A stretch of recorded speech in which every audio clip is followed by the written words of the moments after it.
Election 2023 میں نہیں ہوں گے۔ الیکشن کمیشن نے نئی حلقہ بندیوں کے لیے شیڈول جاری کر دیا، پرانی حلقہ بندیاں منجمد۔ 14 دسمبر کو حلقہ بندیوں کی حتمی فہرست شائع ہوگی، نئے حلقہ بندیوں پر کام شروع۔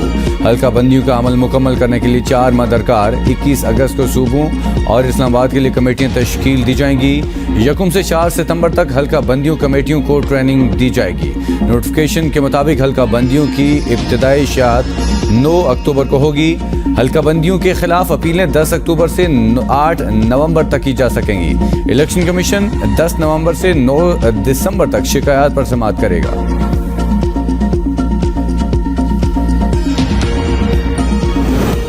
پیپلز پارٹی جماعت اسلامی تحریک انصاف کی نئی حلقہ بندیوں کے تحت انتخابات کی مخالفت نون لیگ خاموش۔ پیپلز پارٹی کا کہنا ہے کہ حلقہ بندیوں کے بعد الیکشن کرانا ہے تو دال میں کچھ کالا ہے۔ الیکشن کمیشن میں تاخیر کسی صورت قبول نہیں کریں گے۔ الیکشن میں تاخیر ہوئی تو عدالت جائیں گے، بروقت انتخابات کے لیے ہر حد تک جائیں گے۔ ہمارا آج اور کل بھی بروقت انتخابات کا موقف ہے۔ پیپلز پارٹی الیکشن کمیشن کے حلقہ بندیوں کو نہیں مانتی۔ الیکشن کمیشن پرانی حلقہ بندیوں پر انتخابات کرائیں۔ تحریک انصاف نے کہا حلقہ بندیوں کی آڑ صرف بدنیتی ہے تاکہ 90 روز انتخابات نہ ہو سکے۔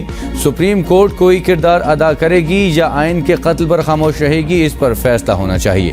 جماعت اسلامی کا نئی حلقہ بندیوں کے اعلان کے خلاف رد عمل۔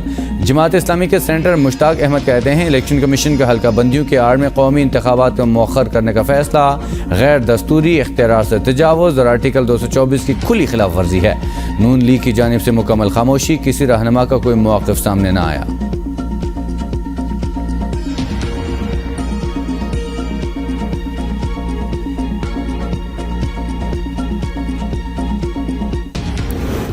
نوجوان پاکستان کا مستقبل۔ Army chief general Syed Asim Munir کا سالانہ ISPR انٹرنشپ پروگرام کے شرکاء سے خطاب۔ کہا نوجوانوں کے لیے سچ، آدھے سچ، جھوٹ اور غلط معلومات کے درمیان فرق سمجھنا ضروری ہے۔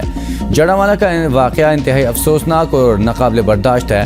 معاشرے کے کسی بھی طبقے کی طرف سے اقلیتوں کے خلاف عدم برداشت اور انتہائی رویے کی کوئی گنجائش نہیں۔ پاکستان کے تمام شہری بلا تفریق مذہب، جنس، ذات یا عقیدے ایک دوسرے کے لیے برابر ہیں۔ کسی کو قانون ہاتھ میں لینے کی اجازت نہیں دی جائے گی۔ جرائم کے مرتکب افراد کو انصاف کے کٹہرے میں لایا جائے گا۔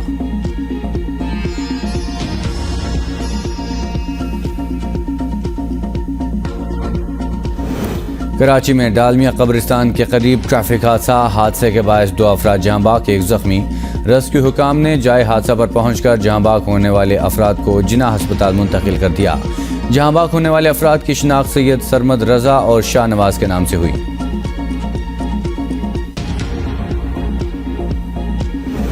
کراچی کے علاقے اورنگی ٹاؤن میں فائرنگ سے UC صدر محمد حسین قتل۔ ریسکیو اہلکاروں نے لاش کو آباسی ہسپتال منتقل کر دیا۔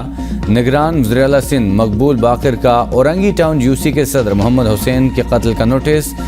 IG کو محمد حسین کے قاتلوں کی فوری گرفتاری کرنے کی ہدایت۔ 25 رکنی نگران وفاقی کابینہ نے حلف اٹھا لیا۔ صدر مملکت عارف علوی نے کابینہ ارکان سے حلف لیا۔ جلیل عباس جیلانی کو وزارت خارجہ، لیفٹیننٹ جنرل ریٹائرڈ انور علی حیدر وزیر دفاع، شمشاد اختر وزیر خزانہ، سرفراز بگٹی اور وزارت داخلہ اور مرتضی سولنگی کو وزیر اطلاعات کا قلمدان ملا۔ ڈاکٹر ندیم خان وزیر صحت، انیک احمد وزیر مذہبی امور، احمد عرفان اسلم وزیر قانون، شاہد اشرف تارڑ وزیر مواصلات، ڈاکٹر محمد سیف نگران وزیر IT بن گئے۔ اداکار جمال شاہ وزیر ثقافت، سمیع سعید وزیر منصوبہ بندی و ترقی، مدد علی سندھی وفاقی وزیر تعلیم، محمد علی وزیر پیٹرولیم، گوہر اعجاز صنعت و پیداوار۔ نگران وفاقی کابینہ کے 3 مشیروں میں ایئر مارشل ریٹائرڈ فرحت حسین خان، احد خان چیمہ اور وقار مسعود خان شامل۔ مشال ملک وائس ایڈمرل ریٹائرڈ افتخار جواد سہراب، وسیع شاہ، ڈاکٹر جہانزیب خان اور سیدہ عارفہ زہرا معاونین میں شامل۔ نیب ترامیم کے خلاف چیئرمین PTI کی درخواست آج سماعت کے لیے مقرر۔ چیف جسٹس عمر عطا بندیال کی سربراہی میں 3 رکنی بینچ سماعت کرے گا۔ جسٹس اعجاز الاحسن اور جسٹس منصور علی شاہ بھی بینچ کا حصہ۔ گزشتہ سال چیئرمین PTI نے نیب ترامیم کے خلاف درخواست دائر کی تھی۔ کیس کی اب تک 47 سماعتیں ہو چکی۔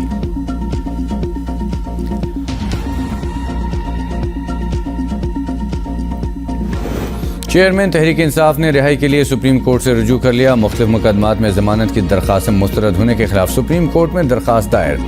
درخواست میں موقف اپنایا گیا کہ چیئرمین پی ٹی اے کو سیاسی انتقام کا نشانہ بنایا جا رہا ہے۔ ان کے خلاف ملک بھر میں 180 سے زائد بے بنیاد جھوٹے مقدمات درج کیے گئے۔ درخواست میں چیئرمین پی ٹی اے کی دیگر مقدمات میں گرفتاری روکنے کی استدعا کی گئی۔ درخواست آئین کے آرٹیکل 184(3) کے تحت دائر کی گئی۔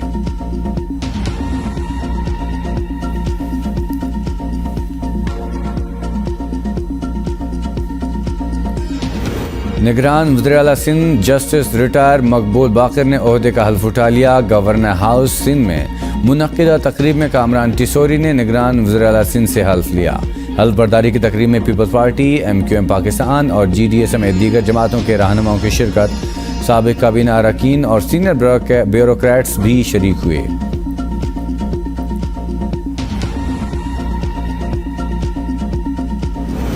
نگران وزیراعلیٰ تقرری کا معاملہ، پارلیمانی کمیٹی تشکیل سے متعلق نوٹیفیکیشن جاری۔ بلوچستان کے نگران وزیراعلیٰ کے تقرری کے لیے پارلیمانی کمیٹی کا اجلاس رات کو طلب۔ نوٹیفیکیشن اسپیکر بلوچستان اسمبلی نے جاری کیا۔ 6 ارکان پر مشتمل کمیٹی میں وزیراعلیٰ میر عبدالقدوس بزنجو بھی شامل۔ وزیراعلیٰ کی جانب سے دیگر اراکین میں زمر چکزئی اور سردار عبدالرحمن کھیتران شامل۔ قائد حزب اختلاف کی جانب سے عبدالواحد صدیقی، یونس زہری اور احمد نواز کاکڑ کمیٹی میں شامل۔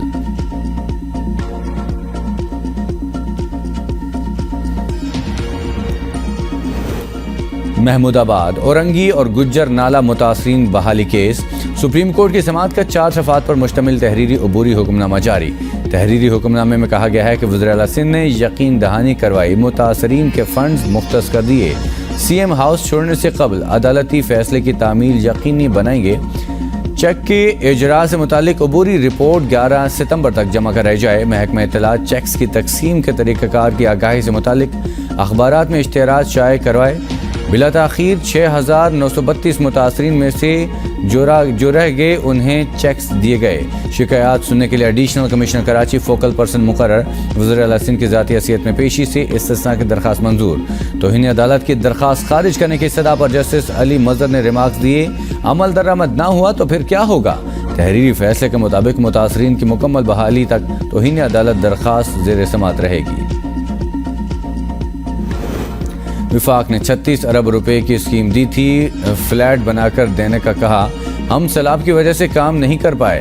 وزیراعلیٰ سندھ مراد علی شاہ کی سپریم کورٹ کے باہر میڈیا سے گفتگو، کہا سندھ کے لوگوں کے 462 ارب روپے سپریم کورٹ کے پاس جمع ہیں، ماہانہ رپورٹ جمع نہ کرانے پر عدالت سے معذرت کر لی، ہم پلاٹ کے پیسے اور کنسٹرکشن کے پیسے دونوں دینے کو تیار ہیں۔ Chief justice of Pakistan blue ribbon commission بنائے جو نہیں بنایا جا سکا۔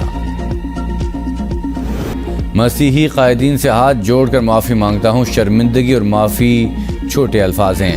علامہ طاہر اشرفی کہتے ہیں جوزف کالونی کے مجرموں کو سزا دی ہوتی تو یہ واقعہ نہ ہوتا۔ اسلام تمام انبیاء کرام کی تکریم کا حکم دیتا ہے۔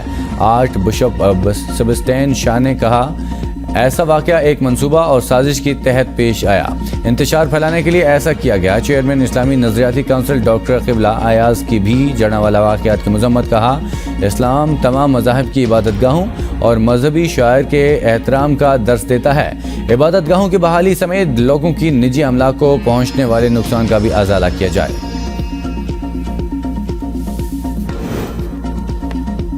جڑاوالا میں اقلیتوں کے گھر اور عبادت گاہیں جلانے اور توڑ پھوڑ کرنے کا الزام، 150 سے زیادہ افراد گرفتار، 2 مقدمات درج۔ دہشت گردی، اقدام قتل، توڑ پھوڑ، جلاؤ گھیراؤ، پولیس سے مزاحمت، سرکاری اور غیر سرکاری املاک کو نقصان پہنچانے کے دفعات شامل۔ لوگوں کو اشتعال دلانے والے شخص کو گرفتار کر لیا گیا۔ پولیس کے مطابق ویڈیوز کی مدد سے فسادات میں ملوث ملزمان کی شناخت اور گرفتاریاں جاری ہیں۔ علاقے میں صورتحال کو کنٹرول کرنے کے لیے پولیس، رینجرز، ایلیٹ فورس کی بھاری نفری تعینات۔ ضلع بھر میں دفعہ 144 نافذ، ہر قسم کے اجتماعات پر پابندی عائد۔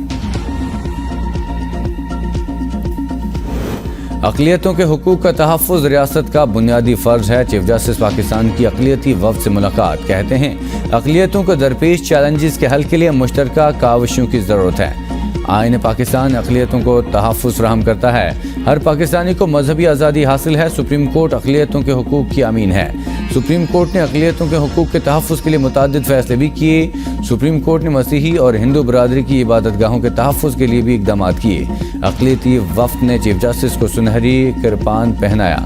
8 رکنی اقلیتی وفد میں سکھ برادری کے اراکین بھی شامل۔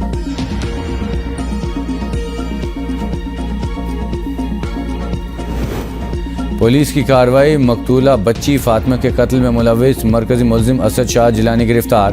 ایس ایچ او رانی پور ڈاکٹر بی غلط رپورٹ دینے پر گرفتار۔ سیشن جج کی عدالت نے بچی کی قبر کشائی کی اجازت دے دی۔ سول جج محکمہ صحت کو لیٹر جاری کریں گے، جس کے بعد بورڈ بٹھایا جائے گا۔ قبر کشائی کے دوران ڈاکٹر اور مجسٹریٹ اور تفتیشی افسر بھی موجود ہوں گے۔ قبر کشائی کے بعد لاش کے سیمپل لیے جائیں گے، جو لیبارٹری بھیجے جائیں گے۔ ملتان میں ظلم کی انتہا، خون سفید ہو گیا۔ چچا نے گھریلو جھگڑے پر 4 سالہ بھتیجی کو 25 فٹ گہرے مین ہول میں پھینک دیا۔ ریسکیو اہلکاروں نے آپریشن کے بعد 4 سالہ فاطمہ کی لاش مین ہول سے نکال لی۔ واقعے کے بعد ملزم فرار ہو گیا، تلاش جاری۔ ملکوال میں گھریلو تنگ دستی سے تنگ، ماں نے 3 بچوں کو زہریلی گولیاں کھلا دی۔ 2 بچے جہاں باق، 1 کو بچا لیا گیا۔ بچوں کی عمریں 5 سے 10 سال کے درمیان۔ ملزمہ گرفتار، دفعہ 302 کے تحت مقدمہ درج۔ اسلام آباد میں کم سن گھریلو ملازمہ پر مالکن کے تشدد کا کیس، جوڈیشل مجسٹریٹ کی عدالت میں ملزمہ زیتون اور سمرہ پیش۔ پولیس کی جسمانی ریمانڈ کی استدعا، عدالت نے ملزمہ کو جوڈیشل ریمانڈ پر جیل بھیج دیا۔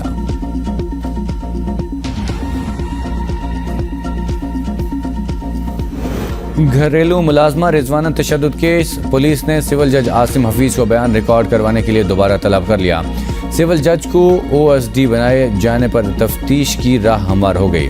جی آئی ٹی متاثرہ بچی کے والدین اور ملزمہ کا بیان ریکارڈ کر چکی ہے۔ جج کو شامل تفتیش کرنے کے لیے ملزمہ کے شوہر کو بطور جج شامل کرنا مشکل تھا۔ حسان نیازی کا کیس، فوجی عدالت منتقل۔ چیئرمین پی ٹی آئی کے بھانجے حسان نیازی کو کوئٹہ سے راولپنڈی منتقل کر دیا گیا۔ ذرائع کے مطابق حسان نیازی کا ٹرائل ملٹری کورٹ میں ہوگا۔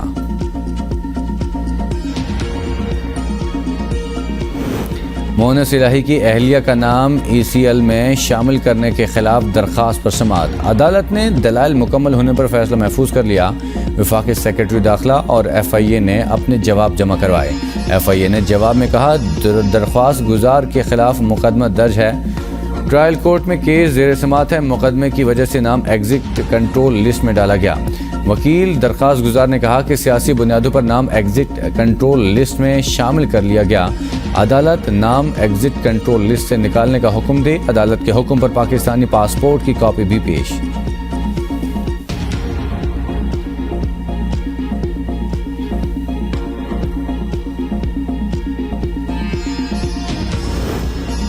پنجاب حکومت نے الحمر امار روڈ پر کمرشل اسٹیج ڈراموں پر مکمل پابندی عائد کر دی۔ ڈراموں کے لیے بھی کی جانے والی تمام بکنگز بھی منسوخ۔ صوبائی وزیر ثقافت عامر میر کے مطابق ڈراموں میں ڈانسرز کے فحش ڈانس کی شکایات موصول ہوئی۔ الحمر مال روڈ صرف ادبی ثقافتی سرگرمیوں کے لیے استعمال کیا جائے گا۔ الحمرہ کلچرل کمپلیکس میں ڈرامے حدود اور قیود کے اندر رہتے ہوئے جاری۔ وقت کے ساتھ ساتھ جو ابھی جدت اختیار کر گیا، لاہور میں ڈیجیٹل جوا کھیلتے 2 ملزمان گرفتار۔ ملزمان بیٹ پر ویب کے ذریعے جوا کھیل رہے ہیں۔ ریکارڈ یافتہ زہیب اور غلام عباس سے 8,50,000 روپے نقد برآمد۔ ویڈیو سٹریمنگ سروس ٹک ٹاک پر پابندی کے لیے لاہور ہائی کورٹ میں درخواست دائر۔ درخواست میں وفاقی حکومت، پنجاب حکومت، پی ٹی اے اور وزارت آئی ٹی او فریق۔ ٹک ٹاک پر فحش مواد میں اضافہ ہو گیا، عدالت ٹک ٹاک پر پابندی کا حکم دے۔ درخواست میں موقف۔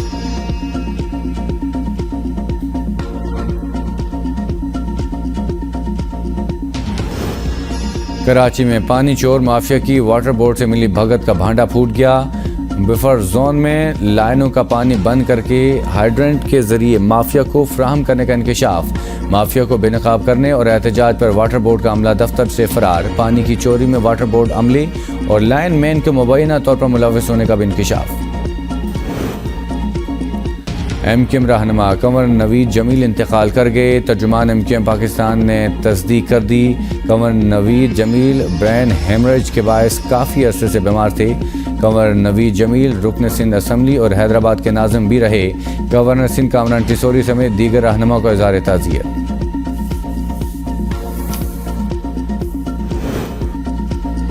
بھارت نے 2,25,000 کیوسک سے زائد پانی کا ریلا چھوڑ دیا۔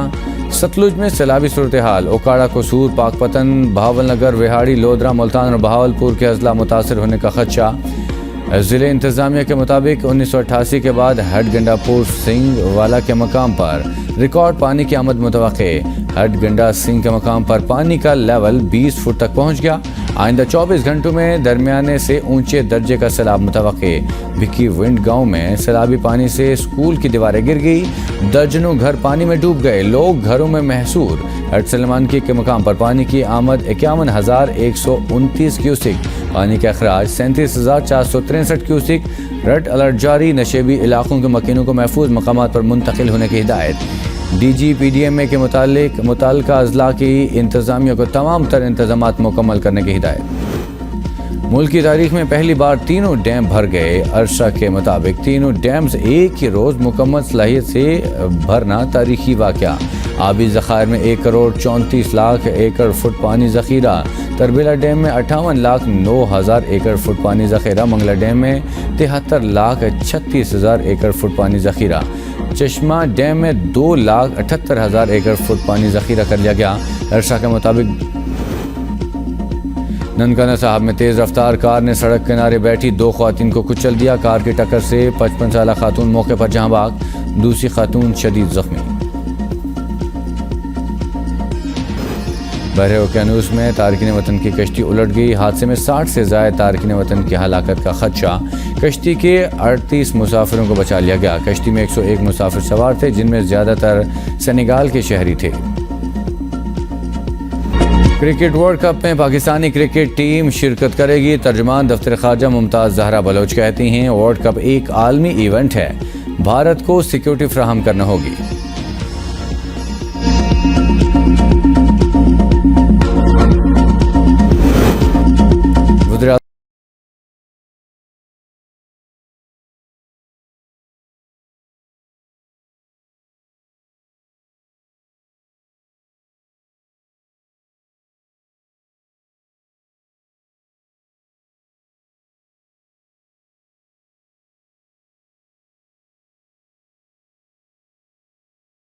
برٹش اوپن جیتنے والے پہلے پاکستانی